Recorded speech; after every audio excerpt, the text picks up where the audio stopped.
Hi viewers, good afternoon. Welcome to our channel Punarvika world. మీకు ఇవాళ నేను హెల్తీగా అండ్ టేస్టీగా ఉండే మెంతి ఆకు పప్పు కూర ఎలా ప్రిపేర్ చేయాలో చూపిస్తున్నానండి. మీకు వీడియో క్లిప్లో కనిపిస్తుంది కదండి, ఇది మా చెట్లోదే అనమాట. రీసెంట్గా నేను వేశాను మెంతి ఆకులు. ఇది చాలా సింపుల్ అండ్ ఈజీ ప్రాసెస్ అండి.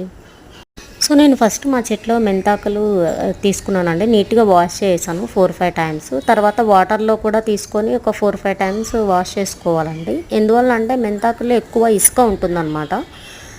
సో అవి ఖచ్చితంగా అయితే 6-7 టైమ్స్ అయితే వాష్ చేయాలండి. అంతే అండి. ఒక కుక్కర్ పెట్టుకున్నాను.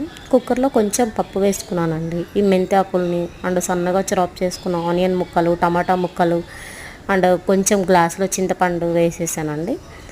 అండ్ తగినంత నీళ్లు పోసుకోవాలి. అండ్ కొంచెం పసుపు కూడా వేసుకోవాలండి. పచ్చిమిర్చి కూడా మా చెట్లోవే అండి.